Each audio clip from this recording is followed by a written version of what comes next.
অতীত জামানার একটা ঘটনা আমাদেরকে নবীজি শুনাইছে, মন দিয়ে শোনেন। ক্বালা রাজুলুন, এক ব্যক্তি মনে মনে নিয়ত করছে, লা তাসাদ্দাকান্না বিসাদাকা, আমি আজকে রাত্রে সদকা করব, এই নিয়ত করছে একটা লোক। করার পর ফা খরাজা বিসাদাকাতিহি, রাতের বেলা সদকা নিয়ে বের হয়। সদকা নিয়ে বের হওয়ার পর ফাওয়াদাহা ফি ইয়াদিস সারিকিন, একজন চোরের হাতে সদকা দিস। সদকা নিয়ে বের হইছে, একজন চোরকে দিছে সদকা। তো এই লোকটা চোরে সদকা দেওয়ার পর বাসায় আসছে, আসার পর রাতের বেলা ঘুমায় গেছে। ঘুমায় যাওয়ার পর ফাসবাহু ইয়াতাহাদ্দাসুনা তুসাদ্দিকাল লাইলাতা আলা সারিক, জনগণ সকালবেলা বলা বলি করতে লাগলো রাতের বেলা একজন চোরকে সদকা করা হয়েছে। ওই লোকটা যখন এই কথা শুনলো, শোনার পর ওই লোকটা বলল, আল্লাহুম্মা লাকাল হামদু আলা সারিক, আল্লাহরে বললেন, আল্লাহ তোমার প্রশংসা, আমি একজন চোরকে সদকা করলাম, আমার তো জানা নাই। আমি নিয়ত করলাম লা আতাসাদ্দাকান্না বিসাদাকা, আজকে রাত্রে আমি আবার সদকা করব। রাতের বেলা সদকা নিয়ে বের হয়। ফাওয়াদাহা ফি ইয়াদি জানিয়া, দ্বিতীয় রাতে একজন ব্যভিচারিণী নারীর হাতে সদকা দিস। প্রথম দিন চোর, দ্বিতীয় দিন একজন ব্যভিচারিণী নারী, যে টাকার বিনিময়ে নিজের পবিত্র সতীত্ব বিক্রি করে বেড়ায়, এমন একজন নারীকে দ্বিতীয় দিন সদকা করছে। রাতের বেলা লোকটা ঘুমায়, সকালবেলা জনগণ বলা বলি করতে লাগলো, তুসাদ্দিকাল লাইলাতা আলা জানিয়া, রাতের বেলা একজন ব্যভিচারিণী নারীর হাতে সদকা করা হয়েছে। ওই লোকটা এবার আল্লাহ দিয়ে তাকায় বললেন, আল্লাহুম্মা লাকাল হামদু আলা জানিয়া, মাবুদ তোমার প্রশংসা, আমার তো জানা নাই আমি একজন ব্যভিচারিণী নারীকে সদকা করলাম। লা আতাসাদ্দাকান্না বিসাদাকা, আমি আবার নিয়ত করলাম আজকে রাতে আমি আবার সদকা করব। রাতের বেলা লোকটা সদকা নিয়ে বের হয়। রাতের বেলা সদকা নিয়ে বের হওয়ার পর ফাওয়াদাহা ফি ইয়াদি গনিয়িন, 3 নাম্বার দিন একজন ধনী মানুষের হাতে সদকা দিস। এক ধনী মানুষ রাতের বেলা টাকার টেনশনে রাস্তায় হাঁটতেছে, এত টাকা পয়সা, রাতে টেনশনে ঘুম হয় না। এই ব্যক্তি কি করছে, রাতের বেলা রাস্তায় একজন লোকরে দেখছে, ওই বেটার হাতে সদকা দিয়ে দিস। ধনী মানুষও চিন্তা করতেছে ঘটনা কি, আমারে কি দিল, এ বুঝতেছে না, এ কিন্তু সদকা দিয়ে গেছে, মনে করছে ভিক্ষুক টিকুক রাত্রে হাঁটতেছে, দিয়ে দিস। রাতের বেলা ঘুমায় গেছে। সকালবেলা জনগণ বলা বলি করতে লাগলো, লোকটার কি সমস্যা। প্রথম দিন চোরের সদকা দিস, দ্বিতীয় দিন একজন ব্যভিচারিণী নারীকে সদকা দিস, তৃতীয় দিন এমন একজনকে সদকা দিয়েছে যাকে সদকা দেওয়া কোনো মতেই ঠিক না, একজন ধনী মানুষের হাতে সদকা দিস। এবার এই লোকটা আল্লাহর দিকে তাকায় বলে, আল্লাহুম্মা লাকাল হামদু আলা গানিয়িন, আল্লাহর কাছে বললেন, আল্লাহ আজকেও আমি জানতাম না আমি কাকে সদকা করলাম। প্রথম দিন একজন চোরকে দিলাম, দ্বিতীয় দিন একজন ব্যভিচারিণী নারীকে দিলাম, তৃতীয় দিন একজন ধনী মানুষকে দিলাম। আজকে আমার সদকা করার মতো অর্থ নাই, থাকলে আমি আবার আজকে সদকা নিয়ে বের হতাম। রাতের বেলা লোকটা ঘুমায় যায়। ফাউতিয়া ফাকিল আলাহ, স্বপ্নে তাকে বলা হয়, আম্মা সাদাকাতুকা আলা সারিক, প্রথম দিন যে তুমি চোরকে সদকা করলা, ফালা আল্লাহু আইয়াস্তাইফা আন সারিকাতিহি, তোমার টাকা পেয়ে এই লোকটা আর চুরি করবে না, হয়তো এমন নিয়ত করবে। দ্বিতীয় দিন ব্যভিচারিণী নারীকে তুমি সদকা করলা, ফালা আল্লাহা আন তাস্তাইফা আন জিনাহা, এই নারীটা টাকার লোভে মূলত তার সতীত্ব বিক্রি করত। তোমার সদকার টাকা পাওয়ার পর নারীটা হয়তো চিন্তা করবে, আমি তো টাকার জন্য আমার সতীত্ব বিক্রি করতাম, টাকা তো কিছু পেয়ে গিয়েছি, আমি কেন আবার আমার নিজের সতীত্ব বিক্রি করব। 3 নাম্বার দিন ধনীকে সদকা দিলা, ফলে আল্লাহু আইয়া তাবিরা, ধনী মানুষটা হয়তো উপদেশ গ্রহণ করবে, আহারে কতদিন যাকাত দিলাম না, সদকা করলাম না, আজকে একজন মানুষ গরিব ভাইবা আমাকেই সদকা দিয়ে গেছে, উপদেশ গ্রহণ করে এখন থেকে সে তার সদকা দিবে। স্বপ্নে জানায়া দেওয়া হয়, আমল আল্লাহর জন্য তুমি করেছিলা, কার কাছে দিয়েছ তোমার জানা নাই, আল্লাহ তোমার 3টা সদকা কবুল করে নিয়েছে। তাহলে আমাদের ইবাদত কার জন্য হতে হবে? আল্লাহর জন্য পরিশুদ্ধ হতে হবে, তাহলে আল্লাহ কবুল করে নেবেন। আচ্ছা, বুখারী শরীফের আরেকটা হাদিস শোনায় আপনাদেরকে, এটা মজার হাদিস, হাদিস নাম্বার 1422, মানে আগেরটা ছিল 1421, এটা 1422। এই হাদিসের ঘটনাটা বাপ ছেলে দাদা, ছেলে বাবা দাদা, ছেলে বাবা দাদা, বাকি হাদিসের পুরো ঘটনাটা হবে বাপের আর ছেলের কেন্দ্র করে, বাকি দাদার নামটাও আসবে। দেখেন কি কয়, ছেলের নাম মান, মিম আইন নুন, মান, মান কি নাম? মান। বাপের নাম ইয়াজিদ, বাপের নাম ইয়াজিদ, দাদার নাম আখনাস। এই মান ইবনে ইয়াজিদ বলেন, বায়াতু রাসূলুল্লাহি সাল্লাল্লাহু আলাইহি ওয়াসাল্লাম আবি ওয়া জাদ্দি, আমি আল্লাহ নবীর হাতে বায়াত হলাম, আমার বাবা বায়াত হলেন, আমার দাদাও বায়াত হলেন। বায়াত হওয়ার পর ফাখাতাবা আলাইয়া, আল্লাহ নবী এক বেটারে বললেন, তোমার মেয়েটা এই ছেলেটার কাছে বিয়ে দাও। নবী নিজেই বিয়ের প্রস্তাব দিয়ে একটা মেয়েকে আমার সাথে ফানকাহানি বিয়ের ব্যবস্থা করে দেয়। তো বিয়ে হওয়ার পর আমার আব্বা ধনী মানুষ, আমি গরিব মানুষ, বাপে ধনী ছেলে গরিব, আলাদা হয়ে গেছে আর কি, ছেলে গরিব বাপে ধনী। তো বাপে কি করছে, ওনার আব্বার নাম কি ইয়াজিদ, কানা আবি ইয়াজিদ আখরাজা দানারি ইয়াতাসাদ্দাকু বিহা, বাবা স্বর্ণ মুদ্রা নিয়ে বের হইছে সদকা করার জন্য গরিব মানুষরে। ফাওয়াদাহা ইনদা রাজুলিন ফিল মসজিদ, মসজিদে গেছে, যাওয়ার পর এক ব্যক্তির হাতে দিয়ে বলল, তুমি এক কাজ করবা, এই সদকাগুলা যাদেরকে যাদেরকে দেওয়া যায় তাদেরকে দিয়ে দিবা। স্বর্ণ মুদ্রা দিয়ে গেছে। ছেলে বলেন ফাজিতুহু, আমি ওই ব্যক্তির কাছে গেলাম। কার কাছে? আব্বা যার কাছে স্বর্ণ দিস, আমি গরিব মানুষ। আমি যাওয়ার পর বললাম, আমারে দেন। কার সৎকা? মূলত সৎকাটা কার? বাপের। বাপে দিয়েছে একজন, আমারে দেন, নফল সৎকা। উনি ওনারে দিছে, ছেলেরে দিছে। দেওয়ার পর ফাতাইতুহু বিহা, আব্বার কাছে আসছি স্বর্ণ নিয়ে। আমার আব্বা স্বর্ণ দেখে কয়, কি ব্যাপার, এই স্বর্ণ তোমার কাছে কেন? আব্বা আপনারা দিতে বলছেন। আর তুমি কেন? ওয়াল্লাহি মা ইয়াকা আরাদতু, আমি তো তোমাকে দেওয়ার নিয়ত করি নাই। আব্বা আমি তো গরিব মানুষ, সমস্যা কি? নফল সৎকা, আমি তো। জাকাত কিন্তু দেওয়া যাবে না, জাকাত ছেলে বাবাকে, বাবা ছেলেকে দেওয়া জায়েজ নাই, এটা কিন্তু নফল সৎকা, মাথায় রাখবেন। আব্বা একটু নবীজির কাছে যাই, চলেন দুজন। চলো। নবীজির কাছে গেছে। কথা বুঝে আসছে তো আপনাদের? নবীজির কাছে যাওয়ার পর ফাখাসামতু ইলা রাসূলিল্লাহ, আমি নবীজিরে বললাম, হুজুর এমন এমন ঘটনা। আল্লাহ নবী কয়, ইয়াজিদ লাকামা নাওয়াইতা, তুমি সৎকার নিয়ত করেছো? কয় হ্যাঁ। কয় তুমি নিয়ত অনুযায়ী সব পেয়ে গেছো। ছেলেকে ডাক দিয়ে বললেন, ওয়ালাকামা আখস্তা, তোমার বাবার সৎকা করা স্বর্ণগুলা তুমি নিয়েছো? কয় হ্যাঁ। কয় যাও, এগুলা তোমার। তাহলে নিয়ত করছে, সৎকা কবুল হয়ে গেছে। আর ওই দিকে ছেলে নিছে। আল্লাহ নবী কয়, বাপের কাজ বাপে করছে, তোমারটা তুমি করছো। তুমি গরিব মানুষ হিসাবে অন্তে সৎকা আনছো, তোমার বাবা ওই লোকের দিছে গরিব মানুষকে সৎকা করতে, তোমার বাবা নিয়ত অনুযায়ী সব পেয়ে গেছে, আর তুমিও গরিব মানুষ হিসাবে যেগুলা গ্রহণ করছো এটার মালিক তুমি হয়ে গেছো। তাহলে এবাদত শুদ্ধ হবে যদি এই এবাদতটা একমাত্র কারে সন্তুষ্ট করার নিয়ত থাকে, আল্লাহ। না হয় কিন্তু এবাদত কবুল হবে না।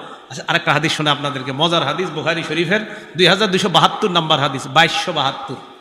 এই হাদিস আপনারা অনেক সময় শুনছেন হয়তো, আজকে একটু শুনেন। ইনতালাকা সালাসাতু রাহতিম মিম্মান কানা ক্বাবলাকুম, আল্লাহ নবীর সাহা, আল্লাহ নবী বলেন, অতীত জামানার 3 ব্যক্তির ঘটনা আমাদেরকে শোনায়। নবীজি বলেন, অতীত জামানায় 3 ব্যক্তি রাতের বেলা বের হয়, বের হওয়ার পর হাঁটতে হাঁটতে রাত গভীর হয়ে গেছে। তারা 3 জন চিন্তা করলো, কি করা যায়, এত রাত বাসায় যাওয়া সম্ভব না, কোথাও আমরা রাতটা কাটাই, কাটানোর পর সকালবেলা আমরা বাসার দিকে রওনা করব। যে নিয়ত, ফাআউল মাবিতা ইলা গারিন ফাদাখালুহু, একটা গুহার মধ্যে তারা ঢুকছে রাত কাটানোর জন্য। গুহায় ঢুকার পর তাদের নিয়ত, আজকে গুহার মধ্যে রাতের ঘুমায় আমরা কাটায়া দিব, সকালবেলা আবার বাসায় রওনা করব। গুহায় ঢুকছে। ফানহাদারাত সখরাতুম মিনাল জাবাল, পাহাড় থেকে একটা পাথর আসছে, আসার পর ওই গুহার মুখে আইসা পড়ছে। ফাসাদ্দাত আলাইহিমুল গার, পুরা গুহার মুখটা পাথর বন্ধ করে দিস, পুরা গুহার মুখে পাথর। বেশি সময় স্থায়ী হয়ে গেলে মারা যাবে, অক্সিজেন যাবে না, খানা টানা তো কিচ্ছুই নেই, কেউ জানবে না, মারা যাবে। এই 3 জনে চিন্তা করতেছে, ইন্না লিল্লাহ, এখন কি হবে। ফাকালু, 3 জন পরামর্শে বসছে। এটা মন দিয়ে শুনেন, আপনাদের সারা জীবনের জন্য, নিজেরা হয়তো শুনছেন কিন্তু আজকে এটা আমলের, প্রত্যেক দিনই আমলটা করতে পারেন। তারা 3 জন যে কথাটা বলছে, এটা আমার আর আপনারও কথা হবে আজকে থেকে। 3 জনে বলতেছে, লা ইউনজিকুম মিন হাদিহিস সখরা ইল্লা আন তাদউল্লাহা বিসলিহি আমালিকুম, এই পাথর নামক বিপদ থেকে কোনো জিনিস আমাদেরকে উদ্ধার করতে পারবে না, একমাত্র আমাদের জীবনের খাঁটি কোনো আমল দিয়ে যদি আল্লাহর কাছে দোয়া করতে পারি, ওই দোয়ার বদৌলতে আশা করা যায় এই পাথর আল্লাহ সরায়া দিবেন। তাহলে আপনারা জীবনে ভালো কিছু কাজ করছেন, আসি নিশ্চিত, তো মাঝে মাঝে আল্লাহরে বলবেন, আল্লাহ ওই দিন ওই কাজটা আমি তোমারে খুশি করার জন্য যদি কইরা থাকি, তো মাবুদ আমার এই আশাটা তুমি পুরা করো, এইভাবে বলা। তো 3 জন পরামর্শ করার পর কয়, ঠিক আছে, আগে কে দোয়া করবে? তো একজন আগে দোয়া করবে। উনি বলতে লাগলেন আল্লাহকে, আল্লাহুম্মা কানালি আবাওয়ানে শাইখানি কাবীরান, আল্লাহ আমার 2 জন মা বাবা ছিল। মা বাবা 2 জন আছে কার কার? হাত তোলেন তো। 2 জনই আছে কার কার? হাত নামান। একজন আছে কার, মা অথবা বাবা? হ্যাঁ, একজন। হ্যাঁ, আচ্ছা, আমরা তো একটু কপাল খারাপ যারা আমাদের একজন, আর যাদের দুইজন আছে আপনাদের কপাল অনেক ভালো, এখনো ভাগ্য অনেক ভালো। হ্যাঁ, এই জন্য ওনারা থাকতেই জান্নাত কামাই করেন, ওনারা থাকতেই জান্নাত কামাই করে নেন। চলে গেলে কিন্তু আর পাবেন না সুযোগ, একদম বুঝে আসবে, বিশ্বাস করেন। থাকতে বুঝে আসবে না, চলে গেলে বুঝে আসবে, সত্যি কথা।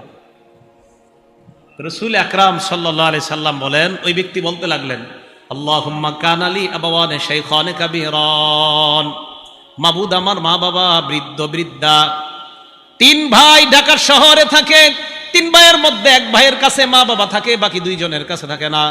ওই 2 জনের বিবি আর ওই 2 জন চিন্তা করে বাঁচাইছে আল্লাহ, আব্বা আম্মাটারে ওইটার সাথে দিয়ে দিস, আমগো 2 জনরে আল্লাহ বাঁচাইছে। না না, আপনাদের 2 জনকে আল্লাহ ঠকাইছে, বাঁচায় নাই। আপনাদের এই মানসিকতা যে আমগো 2 জনের সাথে আব্বা আম্মা নাই, ওটার সাথে আছে, কামরাঙ্গি চোর বাসা ভাড়া নিয়ে থাকে, ওইটা আমরা 2 জন লালবাগ আছি, আল্লাহ বাঁচাইছে রে, আব্বা আম্মা ওখানে আছে, ওষুধপাতি যা আছে ওর কাঁধে দিছি, ওর কাঁধে দেন নাই, ওরে আপনারা জান্নাতে যাওয়া সহজ করে দিয়েছেন। আপনারা জিতে যান নাই, হেরে গেছেন, সত্যি কথা।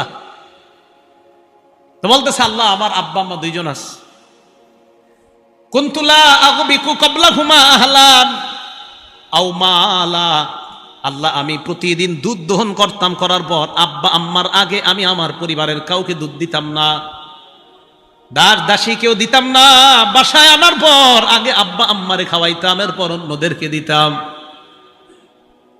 এই কথা বলার পর আল্লাহকে বলতে লাগলেন, ফানা আবি ফি তলাবি শাইইন ইয়াওমা, একদিন আমি একটা প্রয়োজনে অনেক দূরে চলে যাই, যাওয়ার পর ফালাম উরিহ আলাইহিমা হাত্তা নামা, আসতে আসতে দেরি হয়ে যায়, রাতের বেলা এসে দেখি আব্বা আম্মা ঘুমায় গেছে।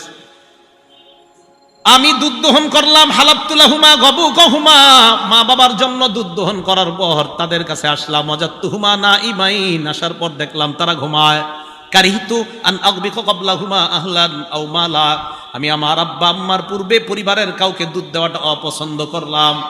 আমি চিন্তা করলাম কি করা যায়, ফালাবিস্তু ওয়াল কদাহু আলা ইয়াদাইয়া আনতাজিরু ইনতি ইস্তিকাজিহিমা, আমি সারা রাত মা বাবার সামনে দাঁড়ায় রইলাম, জাগ্রত হওয়ার অপেক্ষায়, দুধের পেয়ালা আমার হাতের মধ্যে রাখলাম, 2 হাতের মধ্যে পেয়ালা নিয়ে আমি দাঁড়িয়ে রইলাম, হাত্তা বারাকাল ফাজরু, ফজরের সময় যখন হয়ে যায়, আব্বা আম্মা জাগ্রত হওয়ার পর সারিবা গাবু কহুমা, আমার আব্বা আম্মা আমার থেকে দুধ নিয়ে দুধ পান করেছে। মাবুদ সারা রাত মা বাবার জন্য দাঁড়ায় ছিলাম, ইন কুনতু ফাআলতু যালিকা ইবতিগা ওয়াজহিক, আমি যদি এই কর্মটা তোমাকে খুশি করার জন্য করে থাকি আল্লাহ, ফাফাররিজ আন্না মিন হাদিহি সখরাতি মা নাহনু ফি, আমাদের এই গুহার মুখ থেকে তুমি পাথর সরায়া দাও। আল্লাহ নবী বলেন, এই দোয়া করার সাথে সাথে 3 জন গুহার মুখের দিকে তাকায়, তাকায় দেখে আস্তে আস্তে গুহার মুখ থেকে পাথরটা সরে যায়। নবীজি বলেন হালকা সরছে, লা ইস্তাতিউনাল খুরুজ, বের হতে পারে না, এতটুকু সরছে মানে ফাঁকা হয়েছে, একটু বাতাস টাতাস আসে, কিন্তু বের হতে পারবে না। এবার 2য় জন দোয়া করতে লাগলেন, উনি বলতে লাগলেন, আল্লাহুম্মা কানাতলি বিনতু আম, আল্লাহ আমার একটা চাচাতো বোন ছিল, কানাত আহাব্বান নাসি ইলাইয়া, এই বোনটা অনেক সুন্দরী ছিল, আমার কাছে খুব প্রিয় ছিল, তো ফারাদতুহা আন নাফসিহা, আমি তার সাথে অপকর্ম করতে চাইলাম। নাউজুবিল্লাহ বলেন, আবার বলেন নাউজুবিল্লাহ। আমার একটা চাচাতো বোন ছিল এরকম, তো বলতেছে ফামতানাত মিন্নি, আমি আমার বোনটাকে বললাম তুমি আমার সাথে, অনেক ছোট ছোট বাচ্চারা আছে আপনারা বুঝে নেন, তো যাই হোক এই প্রস্তাব দেওয়ার পর তখন আমার বোনটা রাজি হলো না, হাত্তা আলাম্মাত বিহা সানাতুম মিনাস সিনিনা, একবার কি হলো, 1 বছর দেশে দুর্ভিক্ষ লাগলো, এই দুর্ভিক্ষের কারণে আমার বোনের উপরে গজব লাগছে, মানে অভাব অনটন দেখা দিছে, টাকা পয়সার অভাব লাগছে। ফাজাআতনি, আমার কাছে আসছে, আয়েশা কো আমারে কিছু টাকা পয়সা দিয়ে সাহায্য করো। ফাআতাইতুহা 20 ওয়া 100 দিনার, আমি তাকে 120 দিনার স্বর্ণ মুদ্রা দিলাম।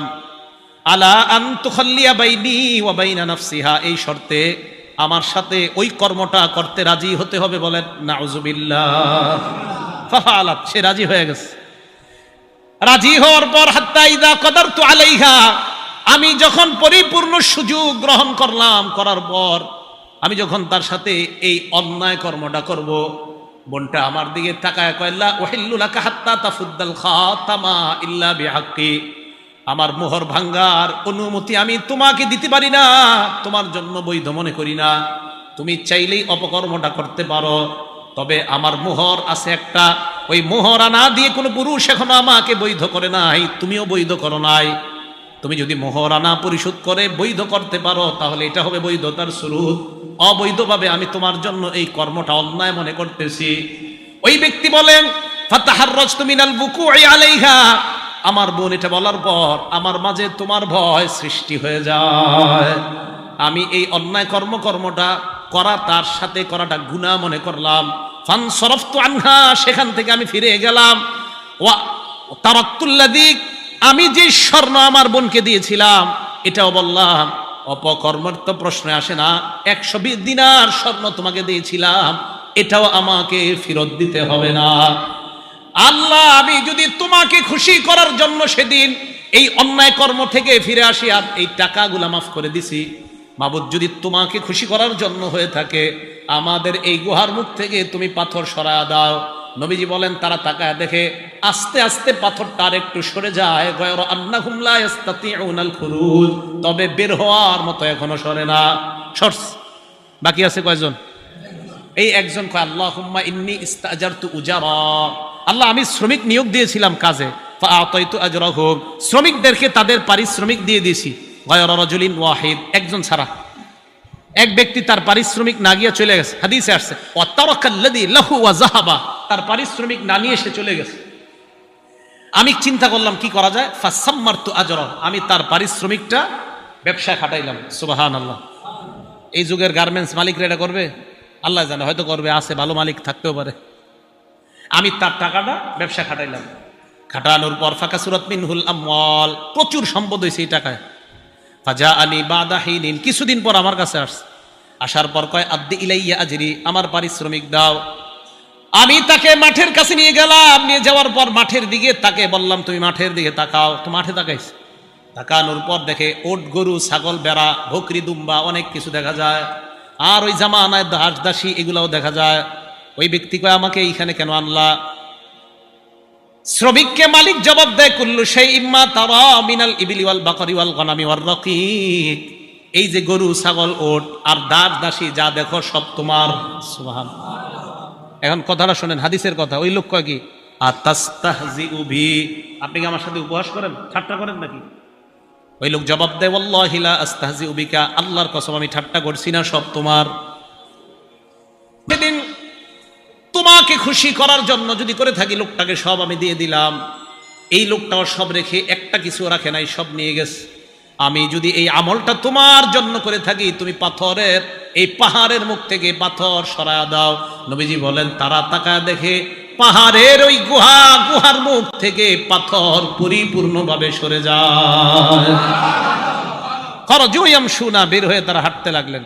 এই হাদিস থেকে বোঝা যায় আমল যদি আল্লাহর জন্য করা হয়, আর ওইটাতেও যদি আল্লাহরে অভিমান, মাঝে মাঝে আপনি চিন্তা করেন যে ওইটারে যদি ইয়া করে দোয়া করা যায়, আল্লাহ আমি না ওইটা করছি আপনারে খুশি করার জন্য, মাবুদ গো আপনি কবুল করে নেন, তো এইভাবে যদি আল্লাহকে বলা যায় আর এটা আসলে যদি আল্লাহর জন্য হয়, আল্লাহ দোয়া কবুল করে নেন।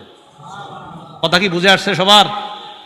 আরেকটা হাদিস শোনাই, তিরমিজি শরীফের 2325 নম্বর হাদিস, 2325 নম্বর হাদিস। এই হাদিসটা মুখস্থ করতে হবে সবার। কি করতে হবে? বলে না কি করতে হবে? আরে হ্যাঁ, নবীজি মুখস্থ করাইছে সাহাবাদেরকে, তো আমি তো আপনাদেরকে মুখস্থ করাইতে হবে, নাহলে তো হবে না। এই হাদিস সাহাবাদেরকে নবীজি মুখস্থ করাইছে, তা আপনাদেরকে মুখস্থ না করাইলে তো হবে না। কি তৈরি আছেন তো? হ্যাঁ, বাকি আশার বাণী হলো আপনাদের আরবিটা মুখস্থ করতে হবে না, বাংলাটা করলেই চলবে। ঠিক আছে তো? আরবিটা ওলামায়ে কেরাম ওনারা পারে, কিন্তু আপনারা যারা সাধারণ আরবিটা দরকার নেই, আপনারা বাংলাটা। এখন আগে শুনেন হাদিসটা। নবীজি বলেন সালাসাতুন উকসিমু আলাইহিন্না, 3 ব্যক্তির ব্যাপারে তোমাদেরকে আমি শপথ করব। কয় ব্যক্তি? হ্যাঁ, এটা মুখস্থ করা লাগবে না, এটা তারপরে শুনেন খালি। এরপরে নবীজি বলে এই 3 ব্যক্তির কথা বলার পর আমি তোমাদেরকে একটা হাদিস বলবো, এই হাদিসটা সবাই মুখস্থ করবা। এখন আমিও আপনাদের সামনে 3 ব্যক্তির কথা প্রথমে বলবো, এরপর একটা হাদিস বলবো, এই হাদিস সবাই মুখস্থ করতে হবে। ঠিক আছে তো ইনশাআল্লাহ? নবীজি বলেন 1 নাম্বার, মা নাকাস মালু আবদিন মিন সাদাকা, সদকা করলে সম্পদ কমে না। সুবহানাল্লাহ। আল্লাহ নবী কয় আল্লাহর কসম, সদকা করলে সম্পদ কমে না। 2 নাম্বার নবী বলেন মা যুলিমা আব্দুন মাজলিমাতান ফাসবারা আলাইহা ইল্লা যাদাহুল্লাহু ইজ্জা, আল্লাহর কসম কোন বান্দাকে যখন অত্যাচার করা হয়, জুলুম করা হয়, তার মর্যাদা আল্লাহ দিন দিন বৃদ্ধি করা হয়। এই হাদিসটা পড়ার পর আমাদের অনেক মুহতারামদেরকে নিয়ে আমি স্বপ্ন দেখতেছি, আমাদের অনেক শ্রদ্ধেয় ব্যক্তিত্বদেরকে নিয়ে স্বপ্ন দেখি, আর ডেলি আল্লাহর কাছে বলি, আল্লাহ আপনার নবী কসম খায় বলছে, যারে যত বেশি জুলুম করা হবে তার মর্যাদা আপনি তত বাড়ান। আল্লাহরে বলি কিছু কথা তখন দিল থেকে, কি বলি কোনো একদিন বলবো কি বলি। 2 নাম্বার, যাকে জুলুম করা হয় সে যদি ধৈর্য ধারণ করে তার মর্যাদা আল্লাহ বাড়ায় দেয়। অপেক্ষা থাকেন, একটু ধৈর্য ধরেন সবাই ইনশাআল্লাহ। 3 নাম্বার, ওয়ালা ফাতাহা আব্দুন বাবা মাসআলা, কোন ব্যক্তি যদি ভিক্ষার হাত বাড়ায়, কিসের হাত? ভিক্ষার, মানে ওর মনে করেন 400 মণ 300 মণ ধান পায়, এরকম ভিক্ষুক আমি চিনি যে ব্যক্তি 100 মণ 200 মণ ধান হয় তার, কিন্তু আপনার ওই একটা অভ্যাস হয়ে গেছে যে ভিক্ষা করুন। তো নবীজি বলেন, ইচ্ছা করে যদি কেউ ভিক্ষার হাত বাড়ায়, ওরে মরণ পর্যন্ত আল্লাহ এই হাত পাতায় থাকবে, আল্লাহ মরণ পর্যন্ত ওর অভাব অনটনের দরজা বন্ধ করবে না, কোথাও না কোথায় তার অভাব লাগায় দিবে। এই 3টা শপথ করে বলার পর নবীজি কয়, এখন তোমাদেরকে একটা হাদিস বলবো, এটা মুখস্থ করো। আগে আপনাদেরকে সংক্ষেপে মুখস্থ করে হাদিসটা, পরে ব্যাখ্যা বলবো, আগে বাংলাটা মুখস্থ করেন। বলেন, যাকে আল্লাহ বিদ্যা এবং সম্পদ দিয়েছে, বলেন কত? 1 নাম্বার, যাকে আল্লাহ বিদ্যা এবং সম্পদ দিয়েছে। 2 নাম্বার, যাকে আল্লাহ শুধু বিদ্যা দিয়েছে সম্পদ দেয় নাই, বলেন। 3, যাকে আল্লাহ সম্পদ দিয়েছে বিদ্যা দেয় নাই। 4, যাকে আল্লাহ সম্পদও দেয় নাই বিদ্যাও দেয় নাই। আচ্ছা, আমি আবার বলি, আপনারা এবার মন দিয়ে শোনেন, পরে আবার জিজ্ঞাসা করলে আপনারা বলবেন। 1 নাম্বার, যাকে আল্লাহ বিদ্যা সম্পদ উভয়টা দিয়েছেন। 2 নাম্বার, যাকে আল্লাহ বিদ্যা দিয়েছেন সম্পদ দেননি। 3 নাম্বার, যাকে আল্লাহ সম্পদ দিয়েছেন বিদ্যা দেননি। 4 নাম্বার, যাকে আল্লাহ সম্পদও দেননি বিদ্যাও দেননি। এবার আপনারা বলবেন, আমি আঙ্গুল তুলছি, বলেন। 1 নাম্বার, 2 নাম্বার, 2 নম্বর আপনি কি বললেন? হ্যাঁ, 2 নাম্বার, যাকে আল্লাহ। 3 নাম্বার, 4 নাম্বার, মুখস্থ থাকবে সবার? মুখস্থ থাকলে এবার বিস্তারিত বলি, থাকবে তো ইনশাআল্লাহ? হ্যাঁ, দেখেন, ক্বালা রাসূলুল্লাহ সাল্লাল্লাহু আলাইহি ওয়াসাল্লাম, ইন্নামাদ দুনিয়া লিআরবাতি নাফার। আল্লাহ নবী বলেন, দুনিয়াতে মানুষ 4 প্রকার। জোরে বলেন, দুনিয়াতে মানুষ কয় প্রকার? 1 নাম্বার, আব্দিন রাযাকাহুল্লাহু ইলমান ওয়া মালা। 1 নাম্বার, যাকে আল্লাহ সম্পদ দিয়েছেন বিদ্যা দিয়েছেন। 1 নাম্বার, যাকে আল্লাহ সম্পদ দিয়েছেন বিদ্যা দিয়েছেন, ফাহুয়া ইয়াত্তাকি ফীহি রাব্বা। ওই ব্যক্তি আল্লাহকে ভয় করে, কারণ তার কোরআন হাদিসের বিদ্যা আছে। কোরআন হাদিসের বিদ্যা থাকার কারণে আল্লাহকে ভয় করে। ওয়া ইয়াসিলু ফীহি রাহিমা। আল্লাহর জন্য ওই ব্যক্তি আত্মীয়তার সম্পর্ক রক্ষা করে। ওয়া ইয়ালামু আন্না লিল্লাহি ফীহি হাক্কা। টাকা আছে আর কোরআন হাদিসের বিদ্যা থাকার কারণে ওই ব্যক্তি বুঝে আমার এই সম্পদের মাঝে আল্লাহর হক আছে। তাহলে 1 নাম্বার, যাকে আল্লাহ বিদ্যা দিয়েছেন সম্পদ দিয়েছেন। কোন আলেমকে যদি আল্লাহ বিদ্যা দেয় এবং সম্পদ দেয়, ওই আলেম তার বিদ্যার মাধ্যমে তার সম্পদ কোথায় খরচ করতে হবে এটা তার জানা আছে। আল্লাহ নবী বলেন, ফাহুয়া বিআফজালিল মানাজিল। এই ব্যক্তি সবচাইতে শ্রেষ্ঠ মর্যাদাবান ব্যক্তি হয়ে যায়। সম্পদ আছে, টাকা আছে, কিন্তু সঠিকভাবে খরচ করে, এই ব্যক্তি শ্রেষ্ঠ ব্যক্তি। 2, ও আব্দিন রাযাকাহুল্লাহু ইলমান ওয়া লাম ইয়ারযুকহু মালা। 2 নাম্বার, যাকে আল্লাহ বিদ্যা দিয়েছে সম্পদ দেয় নাই। এমন অনেক আলেম আছে, আলেমদের মধ্যে 90% মাশাআল্লাহ আলেম, খুব ভালো আলেম, এলেম আছে, কিন্তু টাকা নাই, আছে না? মসজিদের ইমাম সাহেবদের এদিকে বেতন কেমন দেন তা তো জানি না আমি। চিন্তা করে এই জায়গায় বেতন যত কম দেওয়া যায়, হ্যাঁ, এই চিন্তা চেতনা। ওলামায়ে কেরামকে মর্যাদা দিছে আল্লাহ, আপনারা দেন না কেন? আমি মাঝে মাঝে চিন্তা করি, ওলামায়ে কেরামকে মর্যাদা দিছে কে? আরো জোরে কোন, কে দিছে? আল্লাহ দিছে। এই জায়গায় আমরা যারা আছি ইনশাআল্লাহ আমরা ইমানদার না? আর ইমানদার কিনা? আল্লাহ সূরা মুজাদালায় বলে, ওয়ারফাইল্লাহুল্লাযীনা আমানু মিনকুম। এই জায়গায় আপনারা যারা ইমানদার, আপনাদের মর্যাদা আল্লাহ বাড়ায়। ইমানদারদের মর্যাদা কে বাড়ায়? আবার ইমানদারদের মর্যাদা কে বাড়ায়? এটা কারণ আছে, একটু বলতেছি। বলেন, এই জায়গায় যারা আমরা ইমানদার আমাদের মর্যাদা বাড়ায় কে? আবার এই জায়গায় যারা ইমানদার আমাদের মর্যাদা বাড়ায় কে? আচ্ছা, এই ইমানদারদের মাঝে আলেম আসেনি? এবার আল্লাহ কয়, ওয়াল্লাযীনা উতুল ইলমা দারাজাত। তোমাদের ইমানদারদের মধ্যে যারা আলেম তাদের মর্যাদা আরো অনেক উঁচু স্তরে আল্লাহ বাড়ায় দেয়। তা আলেমদের মর্যাদা আল্লাহ দিছে, আপনারা দেন না কেন? ইমাম সাহেবের বেতন বাড়াইতে প্রত্যেক মাসে কি যে এক ঝামেলা। হ্যাঁ, তাহলে ইমাম সাহেবের বেতন বাড়াইতে গেলে একটা পুরা মিটিং বসে, সপ্তাহব্যাপী মিটিং হয় না, 500, 1000 কি করে, আর 512, 1000 এটা ঠিক না, 512, 500 তো হয়, 1000 কেমনে বাড়ায়? এটা নিয়ে মিটিং চলতে থাকে, পুরো 1 মাস চলে যায়, কি এক ঝামেলা। ওলামায়ে কেরাম, যার আখেরাত, আপনার যার আখেরাত ইমাম সাহেবের উপরে নির্ভর করে, আপনার আখেরাত শুদ্ধ না অশুদ্ধ, ওনার নামাজ ঠিক তো আপনার নামাজ ঠিক। ইমাম সাহেব সামনে দাঁড়ায়, আপনার আখেরাতের পুরো দায়িত্বটা নিয়ে ইমাম সাহেব সামনে দাঁড়ায়। কিভাবে এরকম কিপটামি আর কৃপণতা করেন যে ওনার বেতন বাড়াইতে গেলে 7 দিন আর 15 দিন মিটিং করেন?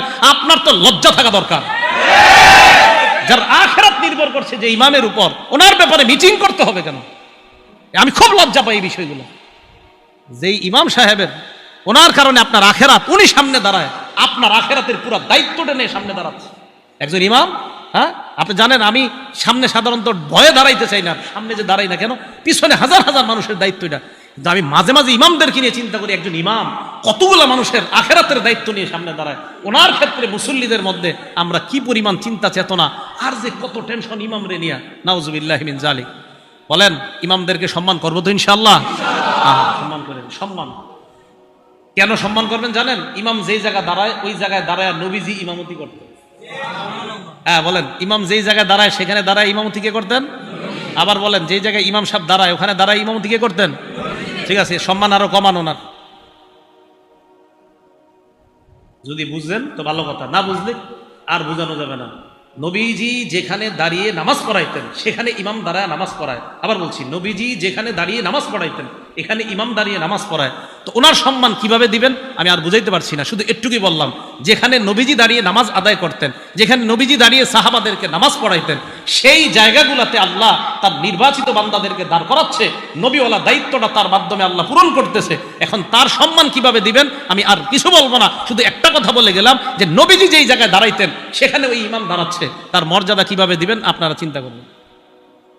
নবীজির মহব্বত করেন না সবাই? বুঝা যাবে করেন কিনা। আসেন, 1 নাম্বার, যাকে আল্লাহ সম্পদ দিছে, বিদ্যা দিছে, মনে আছে তো? 2 নাম্বার, ওলামায়ে কেরাম, এলেম আছে, সম্পদ নাই। এলেম আছে, সম্পদ নাই। তো উনি চিন্তা করে, আল্লাহ আমার যদি সম্পদ থাকতো, লাবিল তো ইসলাম আলী ফুলান, আমিও তার মতো দান করতাম। আমার সম্পদ নাই তাই আমি দান করি না, যদি থাকতো আমি তার মতো দান করতাম। আল্লাহ নবী বলেন, ফাজরুহুমা সাওয়া, প্রথম ব্যক্তি যেমন দুনিয়ার শ্রেষ্ঠ বান্দা, দ্বিতীয় ব্যক্তিও আল্লাহর কাছে ওই প্রথম ব্যক্তির মতো শ্রেষ্ঠ হয়ে যায়। দ্বিতীয় জনের টাকা পয়সা দান না করে প্রথম জনের মতোই নিয়ত। এবার 3 নাম্বার কে জানি? যাকে আল্লাহ সম্পদ দিছে, বিদ্যা দেয় নাই। ও আব্দিন রাযাকাহুল্লাহু মালাম নালাম ইয়ারযুকহু ইলমা, যাকে আল্লাহ সম্পদ দিয়েছে, বিদ্যা দেয় নাই। এই ব্যক্তি এবার সম্পদ কি করে? ফাহুয়া ইয়াখবিতু ফি মালিহি, তার সম্পদ যেমনি ইচ্ছে এমনি খরচ করে। ভারত পাকিস্তানের খেলার সময় 1 কোটি টাকা বাজি নেয়, জুয়া খেলে, টাস খেলে, ইত্যাদি খেলার মধ্যে তার টাকা নষ্ট করে। আলেমদের কাছে মাসালা জিজ্ঞাসা করে না, টাকা যেমনি মন চাই এইভাবে খরচ করে। আল্লাহ নবী বলেন, ফাহুয়া বিআখবাসিল মানাজিল, এই লোকটা সবচেয়ে নিকৃষ্ট। বলেন নাউজুবিল্লাহ। 4 নাম্বার, যাকে আল্লাহ সম্পদ দেয় নাই, বিদ্যা দেয় নাই, পুরা কপাল, সম্পদ নাই, বিদ্যাও নাই। এই ব্যক্তি নিয়ত করে, আমার যদি টাকা থাকতো, লামিল তুমি ইসলাম আলী ফুলান, ওই ব্যক্তির মতো আমিও 42 ইঞ্চি একটা টিভি কিনতাম। নিয়ত করে, টাকা নাই কিন্তু নিয়ত করে, আরে আজকে আমার থাকলে বুঝাই দিতাম, আপনি এই শোরুম থেকে টিভিটা নিতেছেন, আমার থাকলে আমিও বুঝাইতাম। এর এইরকম নিয়ত। নবীজি বলেন, ফাবিজরুহুমা সাওয়া, শের 2 জনের মাকাম এক, শের 2 জনের মাকাম এক। শের 2 জন নিকৃষ্ট বান্দা, প্রথম 2 জন উৎকৃষ্ট বান্দা, শের 2 জন নিকৃষ্ট বান্দা। সবার মনে থাকবে তো এটা? তাহলে এটা নবী সব সাহাবাদেরকে মুখস্থ করাইছে হাদিসটা। 1 নাম্বার, যাকে বিদ্যা, এলেম, বিদ্যা আর সম্পদ দিছে। 2 নাম্বার, যাকে আল্লাহ এলেম দিছে, সম্পদ দেয় নাই। 3 নাম্বার, যাকে আল্লাহ সম্পদ দিছে, এলেম দেয় নাই। 4 নাম্বার, যাকে এলেমও দেয় নাই, সম্পদও দেয় নাই। প্রথম 2 জন শ্রেষ্ঠ, শেষের 2 জন নিকৃষ্ট। আল্লাহ শেষ 2 জন থেকে হেফাজত করেন, প্রথম 2 জনের অন্তর্ভুক্ত হওয়ার তৌফিক দান। মনে থাকবে তো ইনশাআল্লাহ? তাহলে আজকে আমরা হাফেজে কোরআন যারা নতুন করে হেফজ নিল এবং এই মাদ্রাসা যারা পড়াই, আমাদের এই সমস্ত আমল, কর্ম, ইবাদত একমাত্র খুশি কাকে করার জন্য করব? আল্লাহকে করার জন্য। আল্লাহ পাক রব্বুল আলামিন আমাদের সকলকে ইখলাসের সাথে যে কথাগুলো আমরা শুনলাম। আচ্ছা, এতক্ষণ যে আমি বয়ান করছি, এটা নিয়ত সঠিক করে শুনছেননি তো? কি বয়ান করলাম? এত বয়ানে তো করলাম সব আমল করতে হবে নিয়ত সঠিক করে। এতক্ষণ যে ওয়াজ করছি, এটা নিয়ত সঠিক ছিল নি? এখন যে বয়ান করলাম, নিয়ত সঠিক করে শুনছেন তো? জি একটু আওয়াজ আস্তে আসতেছে। তো এতক্ষণ যে বয়ান করলাম নিয়ত যদি এখনো সঠিক না থাকে এখনই সঠিক করে নেন। আল্লাহ পাক রব্বুল আলামিন আমাদের প্রত্যেকটা আমল যেন একমাত্র আল্লাহর জন্য আমরা করতে পারি, আল্লাহ তৌফিক দান করেন। আমিন ওয়া আখিরু দাওয়ানা আলহামদুলিল্লাহি রাব্বিল আলামিন।